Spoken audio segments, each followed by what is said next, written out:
Dr. Shelton, who will speak on the subject, the basis of physical vigor. This time I present to you Dr. Herbert M. Shelton. I guess before we undertake to talk on physical vigor, we ought to have some idea of what we are talking about. What do we mean by physical vigor? I'm sure that most of you would say, well, we mean physical energy. And that's true. But what do we mean by physical energy? You mean the ability to function. You mean the ability to live. We mean the ability to carry on the processes of life. Not really in a sluggish, slothful, inefficient manner, but in a vigorous, vital way.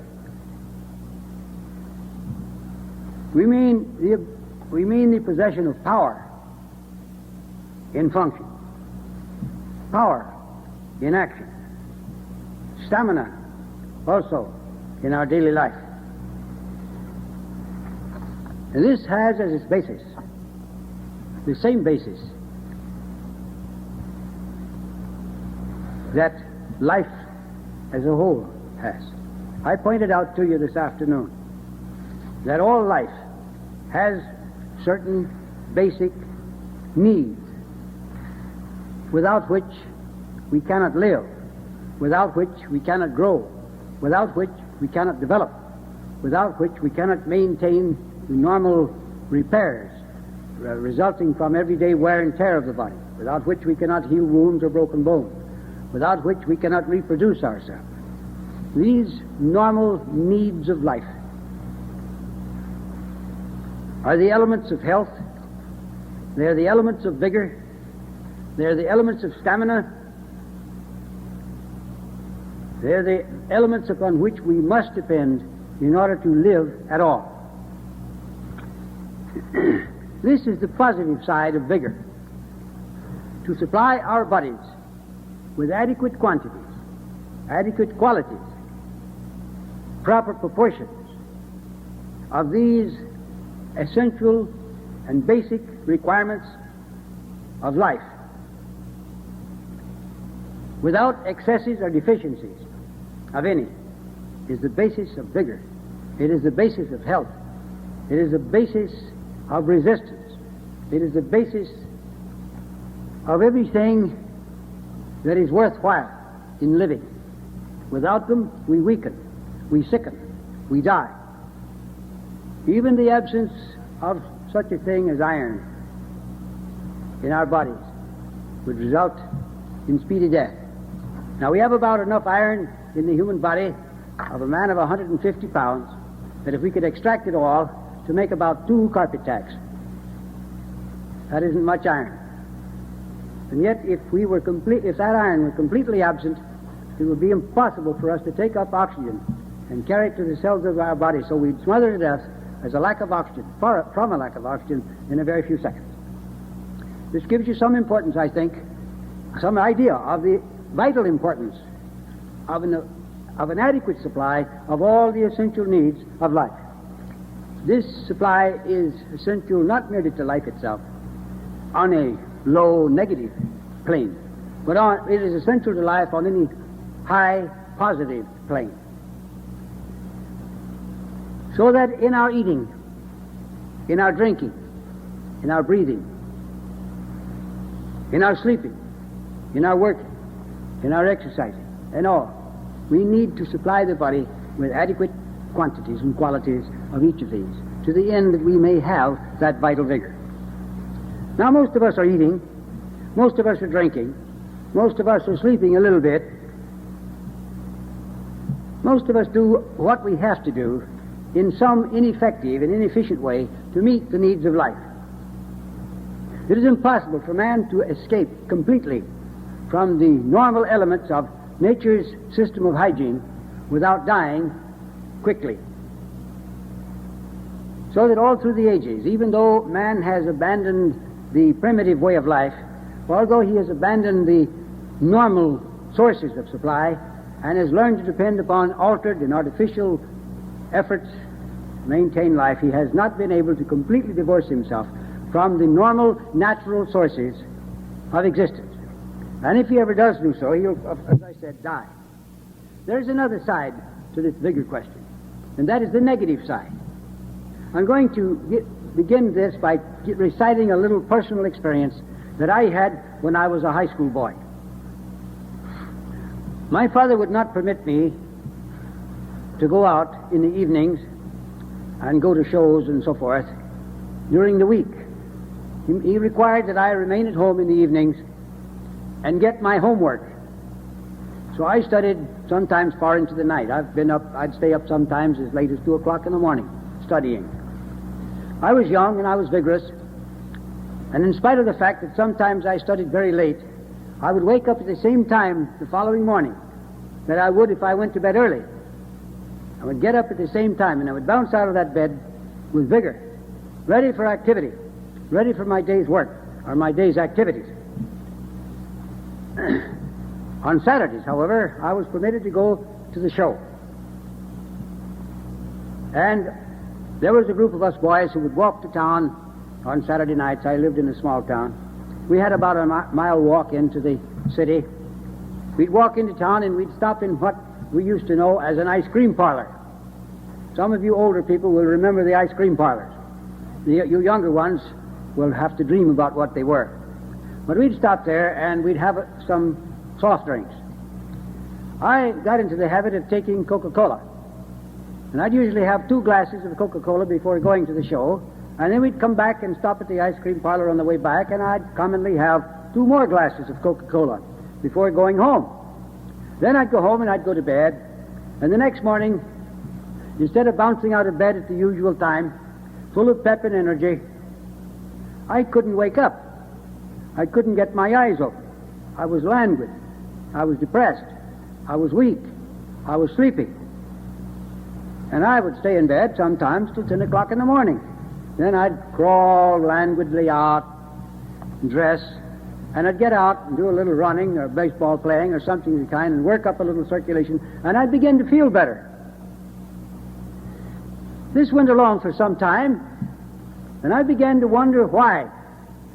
Why is it that on Sunday morning I feel this way? Why can't I get out of bed on Sunday mornings with the same pep, the same energy, the same enthusiasm, and the same desire to be active that I do on other mornings in the week? I knew that I hadn't been out any later on Saturday night than I often stayed up for study. I knew that I hadn't done anything unusual, except see a show, except that one thing, drink Coca-Cola. So after I analyzed what I was doing through the week, what I was doing on Saturday, the only thing I could put my finger on as a possible cause of that Sunday morning languor, and that Sunday morning inability to get out of bed, was Coca-Cola. So I said, I'll stop drinking this stuff, and I'll see what effect it has. So the following Saturday, I didn't drink Coca-Cola. Sunday morning, I bounced out of bed at the usual time, with the usual vigor. That was not the languor, that was not the weakness, that was not the sleepiness, that was not the inability to get up. So I ran along that way for some time with the same result. Got up early in the morning full of energy. Then the thought occurred to me that perhaps it wasn't the Coca-Cola after all. Maybe it was something else. So the next Saturday I took the usual amount of Coca-Cola, with the result that Sunday morning I had the same experience. I couldn't get out of bed. I tried it for 2 Saturdays, I believe, with the same result, and then I gave up all soft drinks from then until now. I have never taken another soft drink of any kind from that day to this. Now, the point I want to bring home to you in this story is the weakening, the depressing, the de-invigorating influence of toxic material. What is Coca-Cola? It's chiefly water. But in that water we have a liberal dose of phosphoric acid. Now phosphoric acid is of such strength that it'll melt or dissolve marble if you put it into it. We have a so-called therapeutic dose of caffeine. We have a liberal supply of white sugar. It's carbonated water at that, which is not good for us itself. It is colored with coal tar dyes, and flavored with artificial flavors. And this is the kind of substance that we take when we take Coca-Cola. Now, other soft drinks contain carbonated water. They contain either phosphoric acid or some other acid of a character that can't be utilized by the body. They contain either acetanilid or aspirin, not aspirin, or caffeine or some other toxin of that kind. And they contain the artificial flavors and the artificial coloring and the white sugar, just as does the Coca-Cola. So that it does not matter which one of them we take, we're taking a substance into our body that is depriving us of our energy. It is lowering our ability to live. It is lessening our ability to function. That means that it is depriving us of vigor. We are a nation of soft drink addicts. And as I pointed out to you this evening, we start rather young. I have seen mothers give their babies in their laps a bottle of Coca-Cola with a nipple on it and let them suck that Coca-Cola from the bottle just like they would milk from a nursing bottle. I have seen it. And I've seen it more than once. And I've heard others in other parts of the country say they had seen the same thing, so it must be more general than I know about. We begin this poisoning of ourselves at a rather early age. Now, this soft drink habit is not the only one that we have. We start early with tea and coffee. We start early with tobacco. We start early with other poisons. And they all rob us of vigor. They are all poison. Now, what is a poison? First, let us define a food. A food is any substance that can be transformed into living structure. This means that the body can take it and digest it and absorb it and carry it to the cells, and the cells can take it up and incorporate it into themselves as part of their structure, so that it becomes a part of the living body. It becomes muscle and bone and nerve and gland tissue. Anything that can be converted into living structure or transformed into living structure is food. Now, any substance that cannot be transformed into living structure, any substance that cannot be made into muscle and gland and nerve and brain tissue is a poison. It doesn't matter what it is. It can be just common ordinary chalk. It can be table salt. It can be prussic acid. It is a poison. The range of toxicity is all the way from almost nil at the bottom of the scale to a toxicity at the top of the scale that will kill almost like a stroke of lightning. Between these two extremes, all of these various substances that cannot be transformed into living structure exist at their various ranges of toxicity. If you take a substance into your body that cannot be transformed into living structure, it must be eliminated. It must be expelled. It must be extruded in some way or other. And this is done at great expense to the body, at great expense, in most cases, to its energy, at great expense to some of its substances and structures in other cases. When you take these things, you undergo a fight, a battle. You take the Coca-Cola, the pause that refreshes, and it is a so-called stimulant. Now, stimulation is nothing in the world except irritation. It is excitement. And it is the excitement and stimulation of resistance. You're very excited. If somebody cries fire at midnight and you jump out of bed and hurriedly throw your trunk out the window and jump out after it, that is a state of excitement. The same kind of excitement with the same kind of expenditure goes on internally when you take poison. You've got to expel it. It means lessening your energy. It means at the same time devoting energies that ought to be used in function to the work of resistance and expulsion. Now, let me give you just a simple illustration of what I mean there. You have a patient here who has eaten a meal, and he is in good condition, and he is digesting his food. The work of digestion is going along nicely, and you give him a so-called emetic. It doesn't matter which drug you use as an emetic that is of that type. You give him a so-called emetic, and in a short time after you give it to him, he starts vomiting. Now, the work of vomiting is to expel the poison, the emetic. But when you begin to vomit, you also suspend the process of digestion. So long as we are compelled to expend our energies in resisting and expelling these substances, we cannot use those energies in carrying on the functions of life. And this is just one of the evils of taking poisons of any kind for any purpose whatsoever. The point I want to bring home to you, however, is that the resistance and the expulsion, the excitement, the irritation means a waste, a dissipation of energy. Now, we have many ways of dissipating our energy, besides our poison habits, of which we have too many. But let's think of the poison habits for just a minute. Our forefathers, as I pointed out to you a long time ago, didn't have any poison habits. Our poison habits were introduced to us by physicians.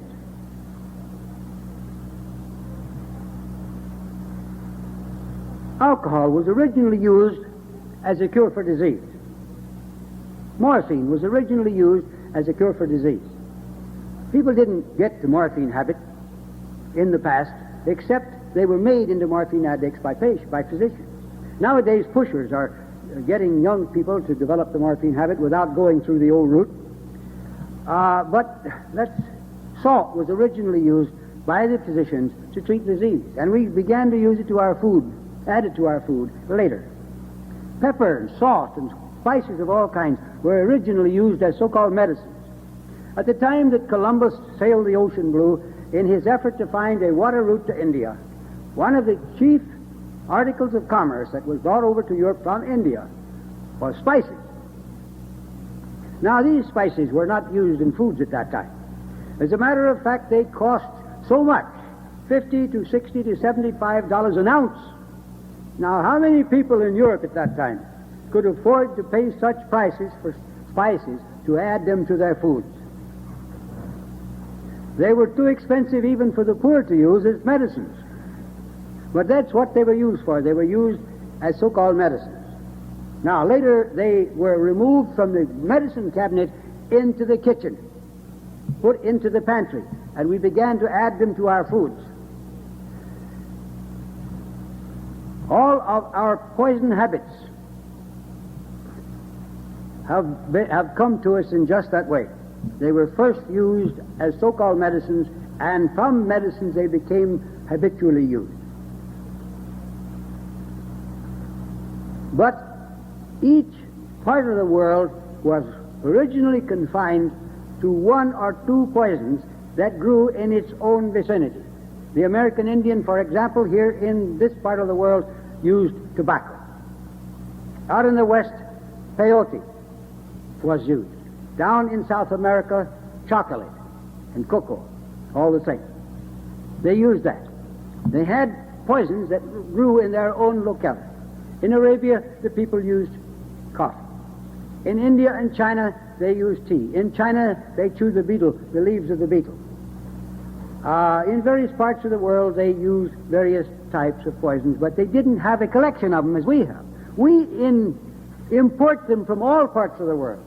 We get whiskey from Ireland, ale from the English, beer from the Germans, wine from the Italians, coffee from the Arabs, tea from India and China.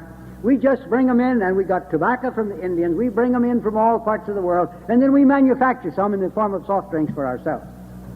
So we have all the bad habits, poison habits of all the rest of the world, and we start early and we keep it up. Now, these are just some of the means by which we deprive ourselves of our normal supply of energy. These are some of the means by which we reduce our vigor, our functioning capacity, our ability to live. We waste our energies by our excesses. Now, by excess in this particular, I do not mean excessive use of tobacco, or excessive use of alcohol, or excessive use of coffee, or excessive use of tea, and so on. That is not a proper use of the term excess. Excess means overusing or overindulgence in those things that are useful. You can overeat. You can drink too much water. You can take too much sunshine. You can overwork. You can go to excesses in these normal activities of life. But you can't say that one murder a year is inside the realm of moderation. That if you go to kill 2 men a year, that's excess. Or that in arson, if you burn down one house, that's not excess, but if you burn down 2, that's excess. Or if you're a horse thief, if you steal 2 horses a year, that's moderation, but if you steal 3, that's excess. This is the wrong use of the terms moderation and excess. Moderation and excess are properly applied to those things that have a normal relation to life. And they are not properly applied to those things that have no normal relation to life. So when I say excess, I mean overeating, overworking, sexual excesses, oversunning, overbathing, staying too long in the water, taking baths that are too cold or too hot. This is the kind of things that I mean when I say excess, and by these excesses we rob ourselves of our energy. So moderation is one of the foundations of vigor. Immoderation or excess is a sure road to invalidism, to weakness, to disease, to premature death. Then we rob ourselves of our energies by our emotions. Emotions can waste energy almost as rapidly as the alcohol habit. As a matter of fact, fear can so waste your emotions, can so rapidly expend your energies that it can produce sudden death. Shock can do the same thing. Emotional shock. Worry, which is a baby fear, robs us of our energy. Grief can bring us almost to the grave within a few days. These emotions are wasteful of energy, and so we need to cultivate, as a means of conserving energy, emotional poise.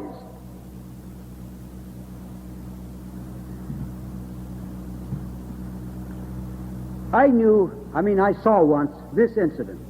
At my hometown, I was downtown one evening about dusk, and I saw a group of people gathered on the courthouse square, right next to the courthouse lawn.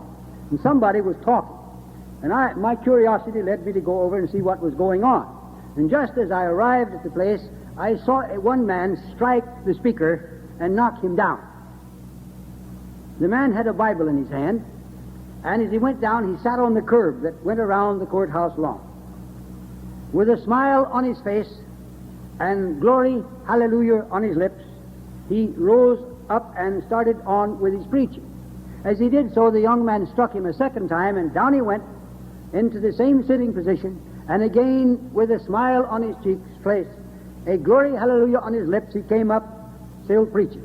2 men grabbed the young fellow and pulled him away, and the man went on preaching. Well, I asked one of the men on the outside of the crowd, what happened here? He said, well, that preacher there, who nobody knows, he came into town here, and he's preaching here on the street. He made the remark or the statement that every pastor of every church in this town is a hypocrite. And I said, well, what was wrong with that?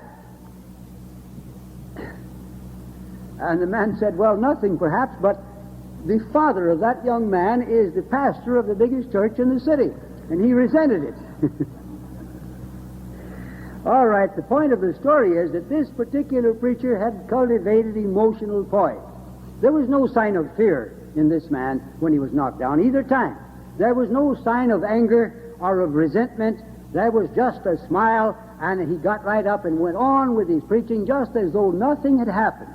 The man did not even disturb his sentence. He went right on with the sentence and completed it. There was poise. There was the kind of poise that conserves energy. Now, I think that all of us are capable of cultivating just that kind of poise.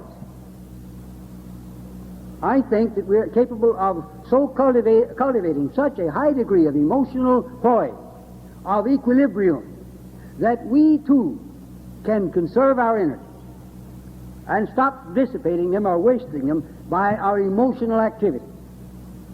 Dr. Wager, who had a health school in Redlands, California some years ago, in a very fine work entitled The Genesis and Control of Disease, makes this statement: we are either poised or poisoned. Now, that is a literal truth, because a lack of poise means a waste of energy. It means a production of enervation, and enervation invariably checks excretion or elimination. And when excretion is checked, there is a gradual accumulation in the body of the normal wastes of life, producing a condition that we call toxemia, or a state of poisoning, in other words. Poised or poisoned is literally true. And how does it poison us? By reducing our energy. So, the cultivation of poise is just as important in the emotional life of man as the cultivation of moderation in supplying his body with its normal needs, or in abstaining from those things that we have ignorantly introduced into our modes of life, such as our poison habits. When we become enervated and don't feel good, when we have sluggish bowel action, when we have indigestion, when we get up in the morning with a dark brown taste in the mouth, with pasty teeth, with a coated tongue, with a foul breath, with a frontal headache, with a sharp pain here and there, little symptoms that we don't think amount to anything, and we ignore them, or perhaps palliate them with a cigarette or a cup of coffee or a drink of whiskey or a drug of some kind that we get at the drugstore. We palliate them with these things and go on until we begin to get a little more worse suffering and a little worse suffering, and then we go to somebody for treatment. And what do they give us? We go to one group and they give us more poison. We're already suffering perhaps from an excessive intake or from a rather large intake and a long continued intake of poison. We're already suffering from emotional imbalance. We're already suffering from immoderation in supplying the body with its normal needs. We're weak. We're poisoned. We need rest. We need purification. We need invigoration and purification. So they give us poison, which only adds to our trouble. The body has to relieve itself of these two. It has to resist them and expel them at a further cost to itself. We go to another group and they put us on the table face down and they hang our eyebrows on one end and our toenails on the other, and they jump on our backs. Now that is not true today. That when I studied chiropractic in Chicago more than 30 years ago, that was the joke we had there in the chiropractic college, that we hung their eyebrows on the edge of one chair and their toenails on the other, and then we jumped on the back. Now those of you who are old enough to remember the chiropractic of those days and who had chiropractic adjustments may remember that even if you didn't have them yourself, you heard others. You heard them when they got an adjustment. You could hear them 2 or 3 blocks down the street yelling, and they couldn't sleep all night because the chiropractors in those days made an honest effort to make an adjustment. And boy, they sometimes went, you thought they were breaking your spine. Nowadays they give you what they call painless adjustment, which is merely kidding you. But at any rate, every thrust of the spine, even if it's a so-called painless one, constitutes a mechanical stimulus applied to a nerve center. And it makes you feel good because it stimulates you. It's just like taking a cup of coffee or toddy and feeling better. You're mechanically stimulated instead of chemically stimulated, but you're stimulated. And every stimulant means a waste of energy. Or you go to an osteopath, and he puts you on a table, and he mauls you, and he twists you, and he pulls your leg, and he carries on. Well, all of this represents mechanical stimulation. Or you go to a physiotherapist, and he bakes you, and he freezes you, and he boils you, and he fries you. And all of this represents thermal stimulation. Or he electrocutes you, and that represents electrical stimulation. You need rest, and they give you means and measures of treatment that further innervate you, that further reduce your energy. What you need is rest. Well, you can go to many places and get a rest. That is, they put you to bed and they tell you you're going to rest, but they call you in for massages. So they maul you and they pound you and they knead you and they make you like making up dough. And this is stimulating. They give you drugs. I remember a place that used to be not far from my place there in San Antonio. It is now torn down. It belonged to the Woodmen of the World. It was a place where they cared for tubercular cases. If you belonged to the Woodmen of the World and you developed tuberculosis, it didn't matter where you were, you could go there and be cared for without cost. And people would go there and they would put them to bed. And I visited the place many times because the dentist and some of the physicians there were friends of mine. And I'd visit there, and I got an ample opportunity to observe what was going on. These patients would be put to bed, and they'd be fed 3 square meals a day they would be fed like harvest hands. They were doing nothing, and they were being fed like harvest hands. And besides that, they were being fed between them. And they were allowed to smoke, and they were given drugs, and they were given soft drinks at intervals during the day. They weren't resting. How do you expect to rest when you're eating so heavily? It is estimated that it requires as much energy to digest and to handle in all the ways that the body has to handle 3 square meals a day as it does to do 8 hours of hard physical labor. Now, rest, they were working hard. The time to see how much energy is required in digesting food is when you come off of a fast. You're feeling all right, you've got a certain amount of energy, you've got a certain amount of pep, and you start eating. And immediately you feel tired and weak. And it takes you several days of eating to get to the point where you don't feel that. Energy is required to handle all that great mass, and most of it foodless stuff. They gave them white bread and white sugar, and they gave them canned foods, and they gave them, if they gave them potatoes, it was mashed potatoes. They never thought about giving them a baked potato or a steamed potato in the jackets. And they gave them tea and coffee, and nobody ever got well. In the years I watched the patients in that institution, not a single tubercular patient ever recovered health. Some of them went home, and some of them died, but none of them ever recovered health. They'd go along for a little while, and they'd say, well, now you're getting better. They'd make their tests and they'd x-ray them. You're getting better. Soon we're going to let you out of bed now, and soon we'll let you get her up and walk around, and before you knew it, that soon didn't come. They were collapsing their lungs, or they're opening the lungs and opening the chest and operating on the lungs. They were doing this, that, and the other, but the patients were not getting well. Well, that wasn't resting. Those patients needed rest, but they kept them in bed for long periods of time, sometimes for 2 and 3 and 4 years. Now, rest reaches a point after a while when it becomes rust. There comes a time after a while when you've got to get active again, even if you do have tuberculosis. Exercise is one of the essentials of normal life. It's one of the essentials of vigor. And to put a person to bed and just let him lay there until he rusts out and dies of rust is a ridiculous thing. At the same time he's doing nothing, you're feeding him, stuffing him as though you were trying to fatten him for the market. Hog killing time is soon due, and we want this fellow to be good and fat. We want to make plenty of lard from him. No wonder they don't get well. Now, with this kind of life,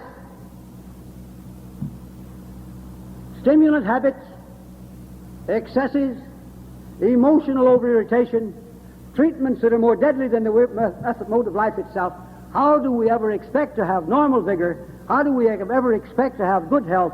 How do we ever expect to live a normal lifespan? It's just not possible. It's not in the cards. So we don't. How are we then to restore vigor once we have lost it? Well, we come home in the evening after a hard day's work, and we're very tired. What do? We go to the table and we have a good meal, and we go out and we work all night. We come in the morning, we're tired, we have another good meal, and we go out and we work all day, and we just keep on working if we just keep on eating. Is that the way we do it? We're told that we get our energy from our food. So we just keep eating and eating and eating and working and working and working, and we never get tired because we keep replenishing our energy by eating more food. Is that the way we do it? No, it's not. We go to bed and we go to sleep, and even if we don't eat, we wake up the next morning replenished and refurbished and ready for a day of activity. Sleep, rest and sleep are old Mother Nature's grand representative, restorative, and recuperative processes.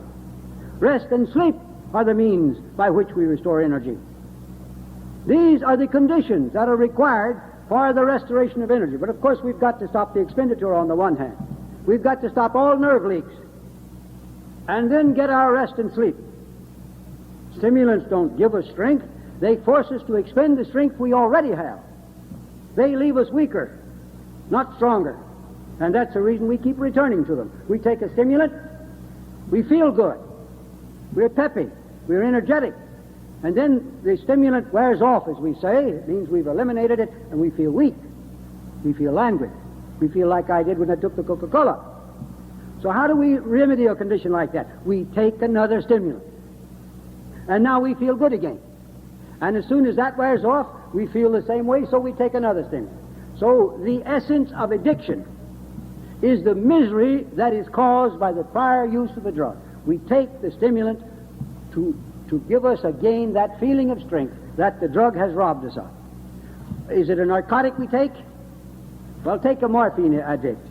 You take him off his morphine, and he has what they call withdrawal symptoms. Now, he can have this withdrawal symptoms any time of the day or night or any time of the week or month that he stops, because the symptoms are with him all the time. He simply smothers his miseries, his discomforts, his unease, his pains by re-narcotizing his nerves with another dose of the same thing that has caused his misery to start with. There's nothing unusual or new in his withdrawal symptoms. He could have had them last year if he'd have stopped taking his drug even for 1 or 2 doses. But give him a dose of morphine, re-narcotize his nerves, and he's comfortable. He's happy. He's apparently normal. So again, we take the drug to cover the unease, the feeling of weakness, or the feeling of pain and discomfort that were caused by the prior use of the same drug. We're trying to do it the homeopathic way. Like cures like.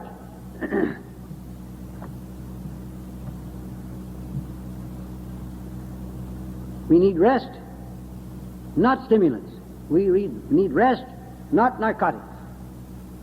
I understand that in Russia now they're using what they call the sleep cure.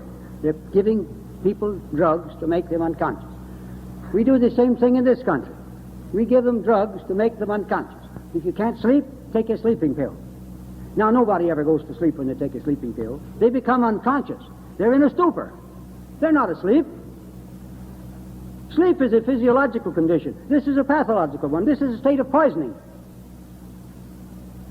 You wake up in the morning, and so to say, you regain consciousness. You come out of the stupor, or nearly out. You're half stupefied. You're languid. You're irritable. You're grouchy. You're tired. You're weak. You need some sleep. You need sleep more now than you did before you took the sleeping pill. That is not what I mean when I say rest and sleep are nature's grand representative, restorative, and recuperative and reparative process. I mean rest and sleep in the normal sense. If you can't sleep, you can at least rest.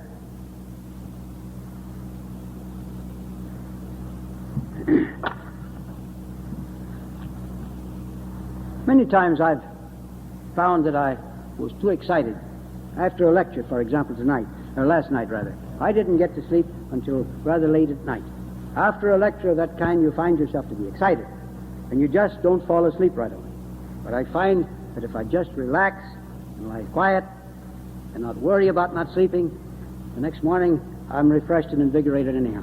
But if we roll and toss and tumble and get up and read and walk the floor and drink milk or eat an apple or an onion or some of the other things that are said to cause us to go to sleep, or if we count sheep or do any of those other silly things or stuff our ears with cotton, the next morning we wake up, we get up, we're still tired, we're not refreshed, we're languid, and we are still in need of sleep.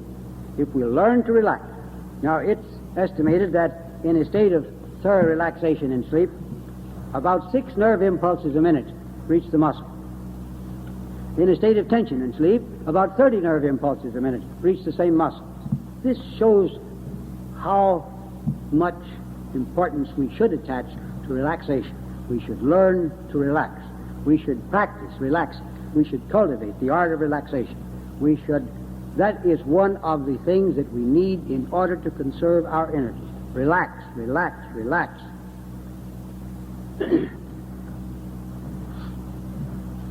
A number of years ago, the British Army in India was having a lot of sickness, minor sickness, among the soldiers. They were being marked quarters, and they were not on duty because of illness. There was so much of it that an investigation was made. And it was decided that a few simple changes in the way of handling those soldiers might remedy the situation. They were taking these soldiers out on these long marches in India. It's quite hot. They give them a long march, bring them back in, send them right into the mess hall, tired, fatigued. Send them into the mess hall and feed them a heavy meal. They stopped that.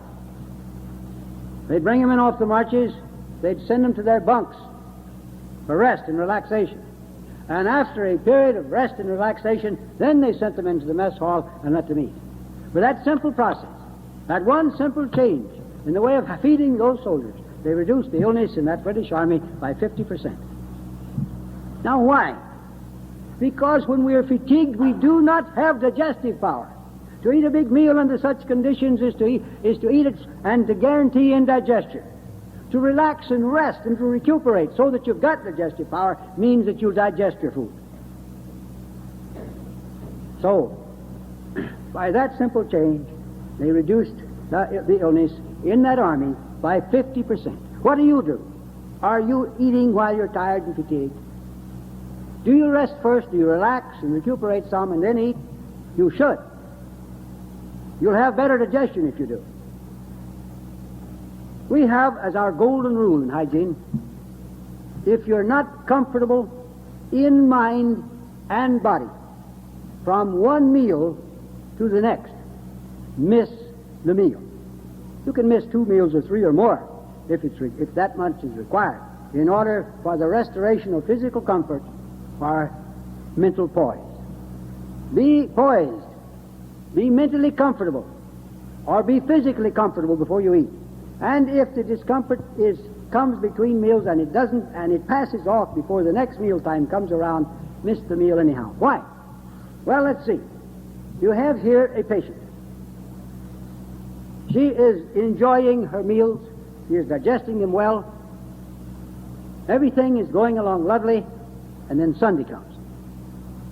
Now, there's nothing wrong with Sunday. It's just a nice, pleasant day to rest in. That was its original intent, as a day of rest. We've converted it into a day of something else, but nonetheless, the patient is resting. Sunday comes. She expects a visitor from home. The visitor doesn't come. Is to be there at about 1 o'clock. All right, she has her Sunday meal at noontime. 1 o'clock comes and nobody arrives. She begins to get a little anxious. 1:30, still nobody. 2 o'clock, 3 o'clock, she gets more and more anxious and worried. By 4 o'clock, she's suffering with pain. Gas pains, she calls them. No, they're not gas pains. She may have a little gas, but not enough to cause pain. Muscular spasms due to emotional disturbances of the sympathetic nervous system. Tomorrow morning, this is noon on Sunday. Monday morning, you can give that woman a lavage. That is, wash out her stomach. And you can bring out the undigested meal of Sunday noon.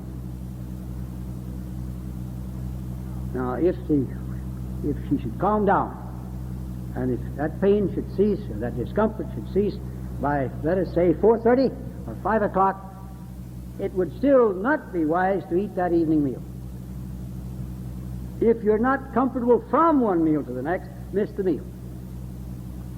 And that goes for physical comfort as well. Now, let me tell you of another thing that happened. 2 dogs were fed a meal of flesh.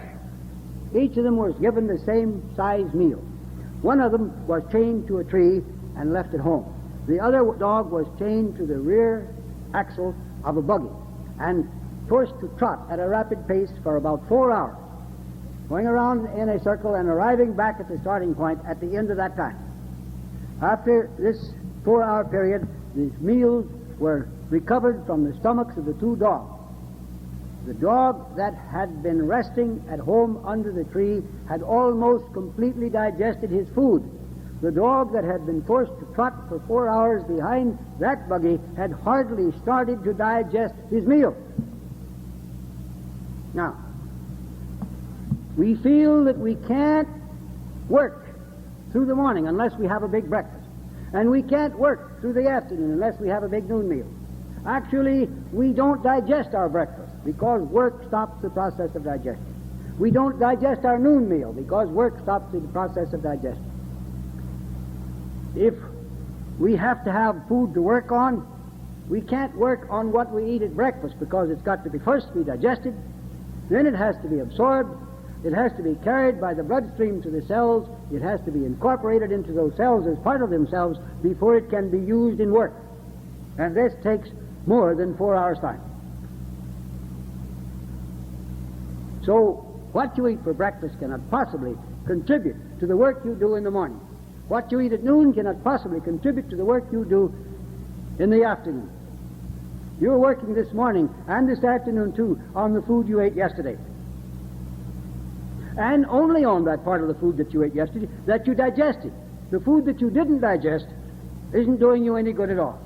So, to guarantee that you have good digestion, which spells good nutrition, it is essential that you eat under such conditions and in such a way that you guarantee no hindrances to the work of digestion. This is important in the preservation of vigor or in its restoration. Proper eating. Not just proper food, that's very vitally important, but eating under proper conditions. Physical conditions, emotional conditions, and other conditions that guarantee the least hindrance to the work of digestion.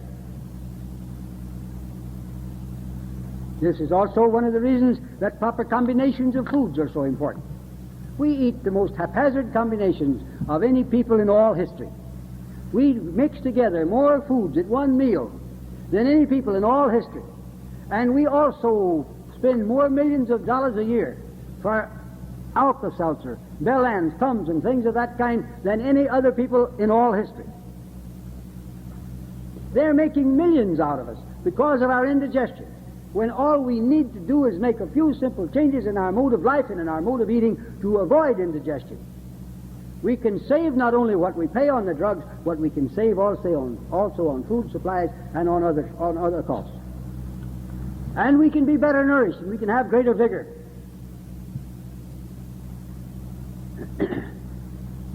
It is, in my opinion, high time that the American people begin to do a little thinking for themselves. We have been letting somebody else do our thinking. And do you know what they do for you? What they do when they think for you? They don't think for you, they think for themselves. How much can I get out of this poor sucker?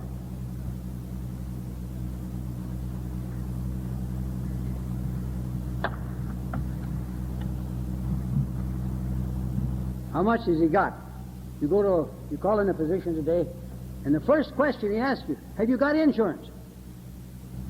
Yes, I've got insurance. How much does it pay? You tell him how much it pays. Okay, you've got to go to the hospital. You get to the hospital, so they start giving you a lot of fancy examinations. They give you x-rays and blood tests and various other tests. Not that you need them. Not that they're any good. But you get them because they run the bill up. You get an operation that you don't need because that also runs the bill up. You get drugs that they know are not going to do you any good, but that runs the bill up. They have figured out that the insurance company will pay $500 on your case, and they've got to run it up to $700 because you've got to pay something too.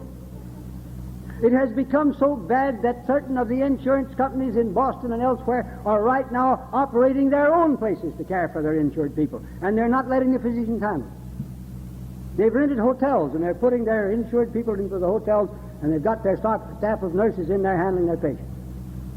I was there only a few days ago, and I learned it for the first time. I didn't know it was going on. I knew that sooner or later the insurance companies were either going to have to stop writing health insurance or sickness insurance or hospitalization insurance, or else they were going to have to do something to protect themselves, because they've made this thing into a racket, just like they've made cancer into a racket. Cancer is one of the biggest rackets in the world today. Probably 85% of the diagnoses of cancer are not cancer. 15% is probably cancer. The other 85% is lumps of one kind or another that wouldn't become cancer if they were left there for 100 years. Quite a racket. They're doing the thinking. You are just saying, well, my doctor knows. He's been to college. He's an authority. Bernard Shaw once said that you pay a man $2 to trim your corn, and you pay him $1,000 to cut off your leg. So he cuts off your leg. Why bother with trimming the corn?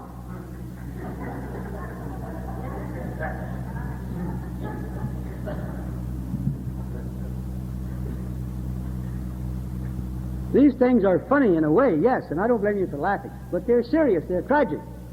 And they go on because we refuse to think for ourselves.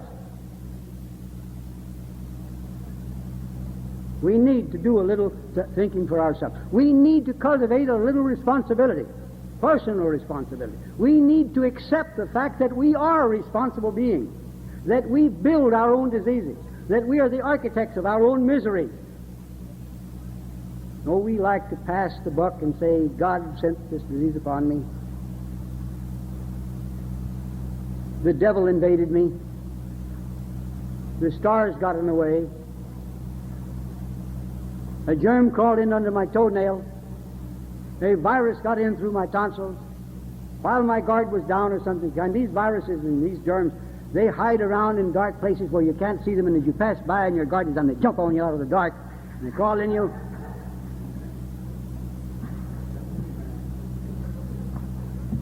You are in no wise responsible for the fact that you are not a healthy individual. And, of course, you're not responsible for your recovery. Here's a serum, here's a vaccine, here's a pill, here's a shot in the arm. We'll take out your tonsils, we'll pull your teeth, we'll remove your gallbladder. Well, we'll just take you apart piece by piece and consign you to the garbage pail, and that'll restore you to health. And you never stop to think, what are they doing to me? What's wrong with my organs that they have to be taken out? Haven't they any function? Don't they have a purpose? Why are they there if they need to be removed? Now, if it's logical to remove a man's tonsils because he's got inflammation of the tonsils, why don't we remove his heart when he has inflammation of the heart? It's true enough that if you chop off a man's toe to cure corn, he'll never have another corn, not on that toe at least. And if you cut off his head to remove a headache, he'll never again have a headache. But this is not the way to restore people to health. We restore them to health. We restore their vigor. We restore their energy by simple natural processes upon which the health and the energy originally depended. You don't build tissue by anything except by the same means and the same processes with which they were originally built. You grew from a fertilized ovum, which was so small you had to have a microscope to see it, to a full-grown adult man by certain processes, certain histogenic processes that brought you up and produced your heart and your liver and your lungs and your bones and your kidneys and your brain and all parts about you, your skin, your eyes, and so on and so forth, and brought you up to adulthood by those processes. And it is by these same processes and the same materials that those processes used in building you up from ovum to manhood or ovum to womanhood, with which we still build tissue. And there isn't anything else to do it with. And it is these same processes of life that are the ones that are responsible for our production of energy. If we waste our energies, they are the things that restore them. Not something outside of ourselves that somebody can do to us or do for us, or something that we can do for ourselves. Must do for ourselves. Nobody else can rest for you. Nobody else can sleep for you. Nobody else can cease smoking for you. Nobody else can relax for you. Nobody else can exercise for you. Nobody can eat for you. Nobody can do anything. You must do it yourself. That is the reason you are the responsible being.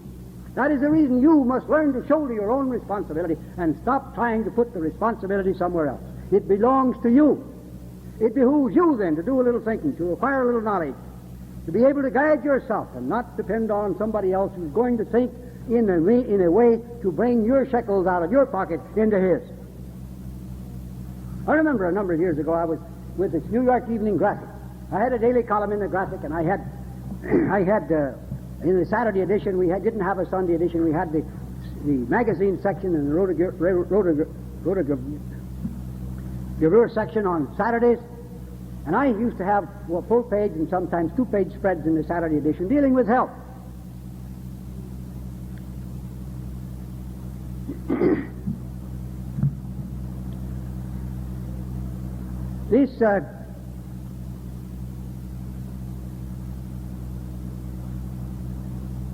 This condition went on for some time. There came a so-called epidemic in Peekskill, New York. It was supposed to be an epidemic of smallpox. Now, what did they have? They had an epidemic. They had one case of what they called smallpox. Just one case. With one case of alleged smallpox, they started an epidemic. Everybody had to be vaccinated. All the school children had to be vaccinated. Even if they had been vaccinated before, they had to be revaccinated. There was a citizens' military training camp just outside the city that year, and all the soldiers, all the boys in the military training camp at least, had to be vaccinated, else they would have to be confined to camp and they couldn't go into town. So they got them all started vaccinating. A child died from vaccination. Well, the child developed tetanus.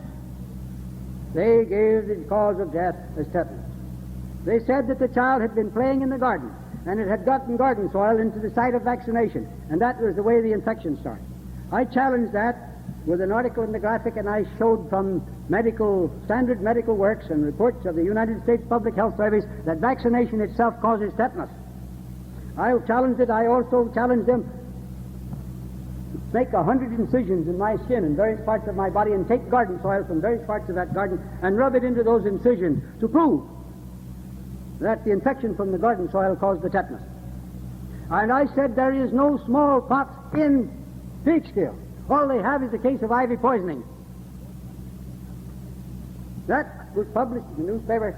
Well, the Commissioner of Health in Peekskill came out with a statement in his local paper. First, he wanted to know, who is this Dr. Shelton? What are these initials after his name? They don't mean anything, and initials after names don't count for anything. It's what's in one's head that counts. And I had the facts.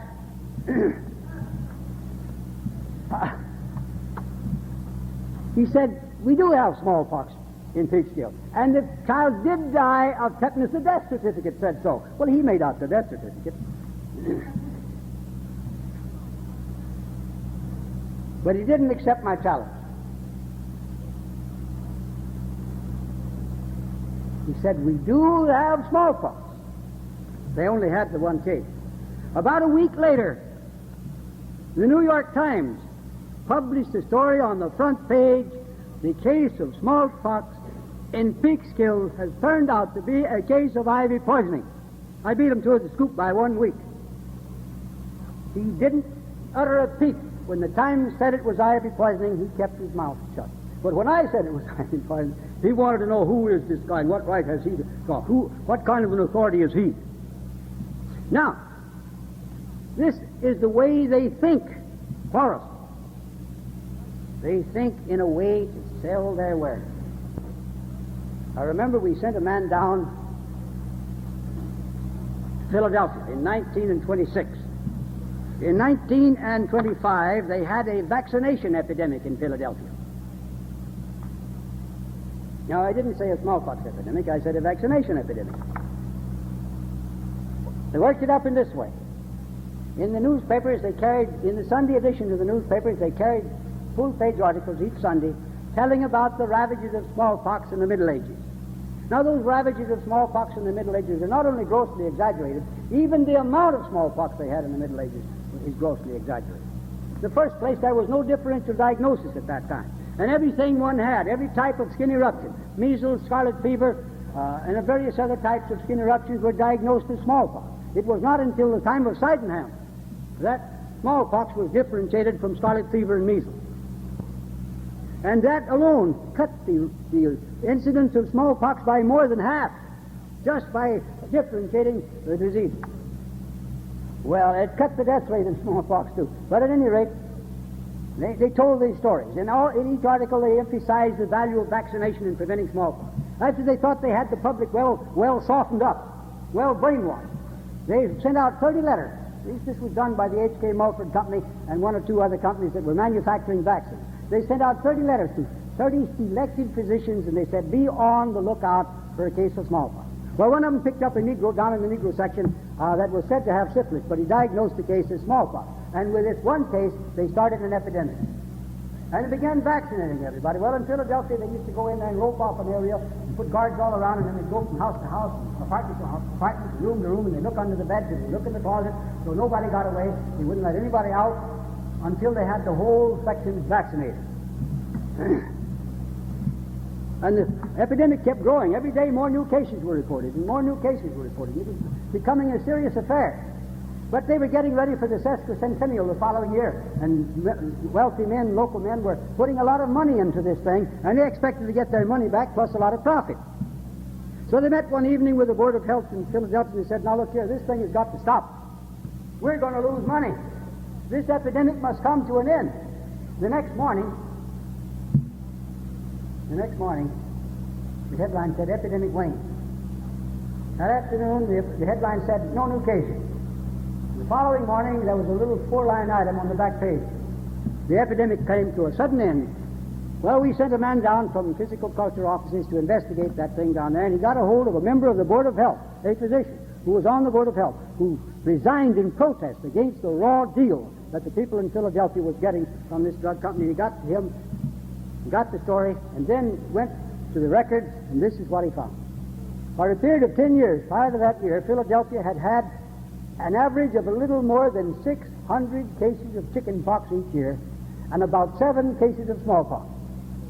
This year, they had a little over 300 cases of smallpox and a little less than 300 cases of chicken pox. Now that's what I mean when I say, and I've said many times, I don't care who makes the statistics, if only you let me make the diagnoses. All they did was diagnose a lot of cases of chicken pox and smallpox and create an epidemic of smallpox. And that year, the drug companies that manufactured vaccines paid 25% dividend. They were thinking for the public, they were frightening them, and raking in the coin as a consequence. This is the reason that it is important that we learn to think for ourselves. This is one of the reasons. It is the reason that we must stop being exploited by every Tom, Dick, and Harry that comes along. Take the salt vaccine. We were having epidemics of polio every summer prior to the introduction of the salt vaccine. We've been having them every summer since, only we haven't had as many cases. Why? Because before the salt vaccine, they diagnosed influenza, they diagnosed pneumonia, they diagnosed various other diseases, even mild feverish troubles were diagnosed as polio. Then when they started using the polio vaccine, they announced that they had been including in their polio statistics a lot of cases that were not genuine polio, and they were now cutting them out. So by that means alone, they cut the polio rate to less than half, just by changing their diagnosis. That made you think, that made the people think, that read the story, that the salt vaccine had actually reduced the amount of polio in the country. Well, all right, what happened last year in Tennessee? They inoculated all the children of Tennessee last year with the salt vaccine. They immunized the whole bunch, with the result that they had twice as many cases of polio last year as they had the year before when they weren't immunized. Now they're urging you to take not the salt vaccine, but the Sabin vaccine. Now they're saying even if you've had 4 shots of the salt vaccine, even if you're already immunized, take the Sabin vaccine anyhow, because we want to sell more Sabin vaccine. They're thinking for you, and they're keeping you in a state of fright. They're telling you, they're lying to you, they're fooling you with tricks of one kind or another, and they're raking in the coin. That is, again, a reason that I say, let us think for ourselves. Now, I see that it's about time for me to bring this thing to a close, because the chairman is over there chomping at the bit to get up here, and let me give you one little word of advice besides what I've already said before I quit. And we'll have our questions a little later. We need in this country today a strong, well-knit, well-organized, and powerful instrument with which to carry the truth about health, disease, and healing to the people. Not merely to you, but to your neighbors, to your friends, to your families, and even to your enemies. We need to get it into the hands, into the minds of everybody. And only by organized effort can it be done. Mr. Cheatham alone can't do it, and I alone can't do it. We need to get together and do this as a group. And I would urge each of you, if I've said anything at all here this evening that's worthwhile, if I've said anything at all that you can take home and use, if I've given you any truth at all, then I would urge each of you to get behind that truth and help us to promote it. And I would say, give Mr. Cheatham your support and your cooperation. Let's build in this country a mighty force that will not only give the people the truth about health, disease, and healing, but that will stop the merciless exploitation of the sufferings and the miseries of our people.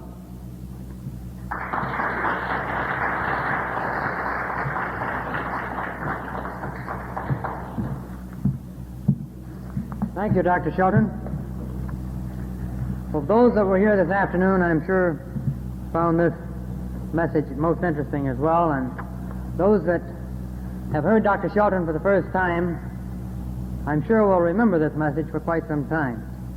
I know the first lecture on natural hygiene that I heard was in Chicago. Well, it was in Detroit a number of years ago, and of course I had gone through this evolutionary period, and at that time I know I went home and I had a number of these, all of these tablets and all that. When I got home that night, I threw away about $300 worth of various things that I had accumulated with the thought of helping myself.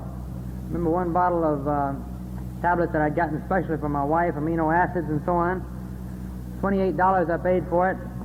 I didn't just throw them out. I just took them all the way out into the alley and dumped them in the garbage can because I felt that strongly that here was at last the truth. I no longer had to depend upon someone else to help me. But all I had to do is to find the truth for myself, and that's the thing that is so wonderful about natural hygiene, is that it provides the answer for you. Now, Dr. Shelton will answer any question that you have. If you do not have paper, if you'll raise your hand, the young lady will be glad to provide you with paper to write out your questions on. The question, as royal jelly is a most natural food, if it is proven to help humans, would you recommend it? It is now proved good for burns and sores. Royal jelly is the finest food in the world for the developing queen bee. If any of you want to be queen bees, I recommend it very highly. But the idea that it is a cure or a salve for sores and burns is just the old drug idea brought over into the realm of nutrition, and it's a false idea. I have been a hygienist for 4 years, and I still vomit every time I fast, which is about every 2 or 3 months, and I still feel terrible even on a short fast as long as I can stand it. You really need a longer fast than you've taken, and you need to go through that period of vomiting. It lasts sometimes only 1 day, sometimes 2 days, sometimes 3 days, sometimes a week, even in some cases as much as 2 weeks. It's very annoying, it's very distressing. At the beginning you think you're going to die, you're afraid you are, and after a few days you're afraid you're not going to die, but you don't. It's a good cleaning out process. It's a process of elimination. The liver is working overtime and throwing out an enormous amount of waste matter, and it's beneficial to go through it. Please explain if dairy products and eggs are necessary for good nourishment. No, they're not necessary. After a child is weaned at the normal weaning period, there is no longer any need at all that it ever take milk. Now, this doesn't mean that you cannot take milk if you want to. It doesn't mean that it doesn't have food value. It means that it's not necessary. It can be dispensed with. Other food can take its place. Milk is provided for the young animal during a certain period of its development, after which it is weaned, and thereafter never has milk again. Now, the dairy industry, with the help of the medical profession, has taught us that we are never to be weaned, that we are to remain sucklings all our lives. Even if we live to be 90 or 100, we must still be nurslings. Now, naturally, they don't want our mothers to nurse us that long. The cow and the goat must do the work so they can sell the milk. The ads on the milk truck say you never outgrow your need for milk. What value have cooked foods? Cooking, all kinds of cooking, and even the most conservative type of cooking, reduces the food value of all types of food. It does not destroy all of their food value. Otherwise, people who lived on practically all cooked food wouldn't last very long. They do have some food value left in them, but you do destroy much of the food value in cooking. So that the ideal diet is the uncooked food diet. Well, we'll ask this one anyway. What are you going to do with natural hygiene when the A-bombs drop and the coasts are sprayed with chlorine gas? Well, we're all going the same way you are. When the A-bombs drop, if we're foolish enough to let them drop them, it's up to the human race to stop the follies of the people who call themselves leaders in this world, the diplomats and the presidents and the kings. I think we ought to get rid of them. We've been supporting them long enough. The most expensive luxury that the human race maintains is the state. We don't anymore need the state with all of its all of its means of coercion and tyranny than the animals of the field and forest need. We can get along just as well as they do without being beaten around by the policemen in these clubs, without being thrown into jail, without being hung and electrocuted and gassed. We don't need them any more than they do. They established the state about 10,000 years ago as a means of keeping slaves in subjection. When the slave system collapsed and the feudal system followed, the feudal state came into existence to keep the feudal serfs in subjection. When feudalism collapsed and capitalism came into existence, the capitalist state was organized to keep the wage slaves in subjection. In Russia, where they have state capitalism, the capitalist state over there is to keep the slaves to the state in subjection. But everywhere, exploitation is the reason for the state. We can get along without it. If we stop the system of exploitation, we won't have any longer any reason to keep people in subjection. How would a person manage a case of stomach ulcers to be cured? Not to be cured, but to heal. I take stomach ulcer cases and put them to bed and stop them from eating, and I just let them lie there and get well. They do, in a reasonable time, 3 to 4 weeks. The ulcer is healed. Then try to teach them to properly eat and properly care for themselves, and they don't have any recurrence of ulcer. Why do they advocate giving protein to athletes when they are performing? They say to avoid heart attack for the excess energy expended. Well, it doesn't matter what they say. I don't know who they are. They say a lot of things that the whole experience of mankind through all past ages has shown to be false.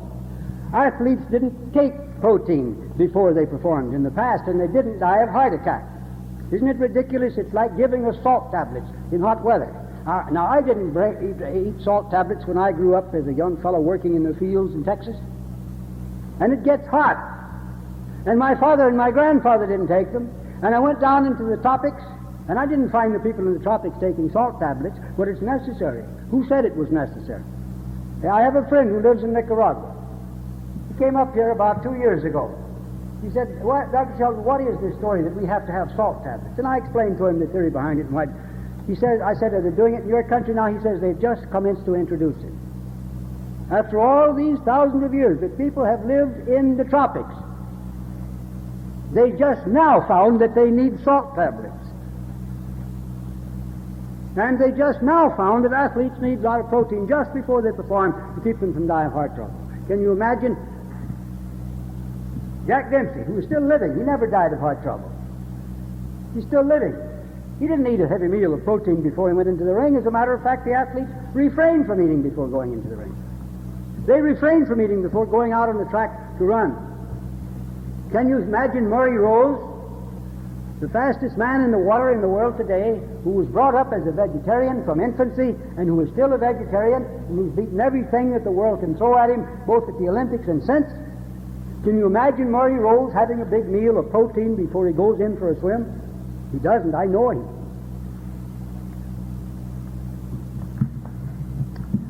For a teaser, I assume she means for babies, is there a place for graham crackers, Fig Newtons, and hard cookies? Babies don't need teethers. A child should not be given graham crackers, Fig Newtons, and things of that kind between meals because it's cutting its teeth. If a child is properly cared for, if it is properly fed, it will cut its teeth without the slightest pain, without the slightest upset of the stomach, without the slightest inconvenience. You won't even know they're cutting them until they've come through. Is it possible to maintain good health on only fresh fruit and vegetables? Well, that depends on your definition of fruit. If you accept the biologist's definition of fruit, which is a rather broad one, the answer is yes. But if you confine the term fruit to what commonly thought of as fruit, such as apples and oranges and plums and grapes and peaches, the answer is no, you can't do it. You must have nuts or some other source of protein in addition to them. But biologically, the nut is a fruit.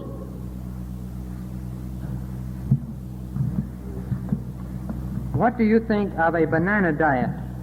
Also, same, bananas, I presume, for peristalsis of the bowel. What do you mean by soup milk?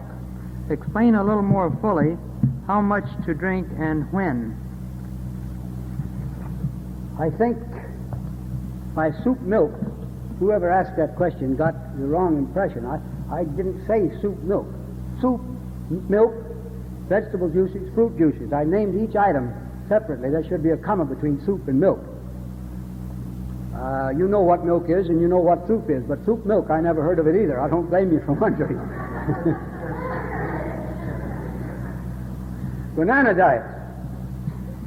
A number of years ago, I'd say 40 years ago, the banana diet was tried out by a number of athletes as their training diet. Some athletes tried bananas and others ate eggs. And it may surprise you, those of you who believe you have to have a lot of protein. Bananas are a low-protein diet, eggs are a high-protein diet. The athletes who had the banana diet had greater endurance and greater strength than the men who had the egg diet. But now that wasn't the bananas that we're getting today. We haven't had a decent banana in the United States since the opening of World War II. The bananas we get today are pulled so green and they're brought in here. They're so green you can't tell what they are. They look like leaves. They put them in vaults and gas them to make them yellow. They handle them in such a way that they bruise them and they don't ripen. They rot in the center. Every place they're bruised, they rot, and you don't get a decent banana. It's not ripe. It's not sweet. No athlete would be foolish enough to try to train on a banana diet of that kind. What is arthritis? And I believe she means, is it relieved by medicines of acids, hydrochloric, and bicarbonates, and so forth? Arthritis means, literally, it means inflammation of a joint. Now, you can have arthritis as a consequence of inflammation of the joint. You can have arthritis as a consequence of injury to the joint, physical injury, trauma. This would be called arthritis. But what people usually think of as arthritis is so-called rheumatoid arthritis, in which they have enlargement of the joint, inflammation of the joint, distortion of the joint, and so on, and it's more or less progressive. It spreads from one joint to the other, whereas an injury to the knee would injure that one knee and you wouldn't have any trouble in the other. In rheumatoid arthritis, it may develop in one knee and spread to the other knee or to the hip or to the spine or to the spinal part of the neck or to the wrist or some other place in the body. This kind of arthritis, you can relieve pain with various drugs for a short time. This relief is a fiction. You've merely sandbagged your nerves into insensibility. This kind of relief actually makes you worse, but we are a people who have been taught to believe that we want relief, and we are so determined to have relief that we'll die to get it if we have to. So sometimes we kill ourselves in search for relief. The way to get rid of arthritis is to remove its causes. Now, these causes exist in your way of life. They exist in your eating habits, in your smoking habits, in your drinking habits, in your sexual habits, in your emotional habits, and so on. These causes must be removed. They must be corrected. The toxins that have accumulated in your bloodstream must be removed, and this is best done by rest, mental, physical, and physiological. There was a lady here this afternoon who was at my place several years ago. She lived in California at that time. She lives in St. Petersburg now. Her husband was with her at that time. He had arthritis. They both had a fast. The husband was later killed 2 years ago. He was killed in an automobile accident. She and her 2 children are living now with her mother in St. Petersburg.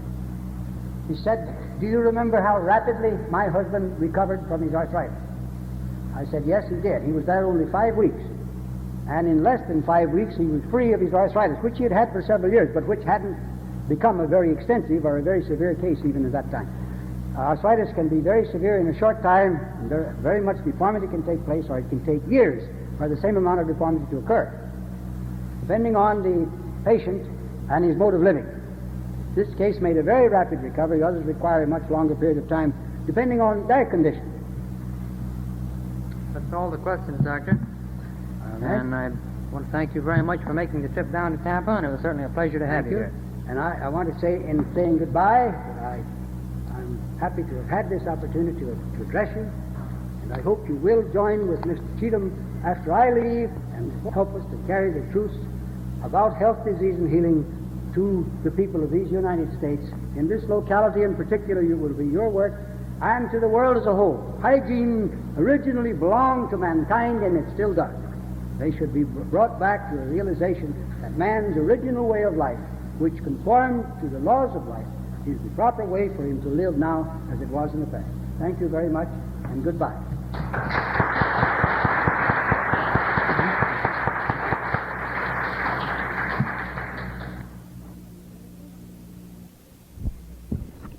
For many years, Dr. Shelton published a monthly magazine called the Hygienic Review.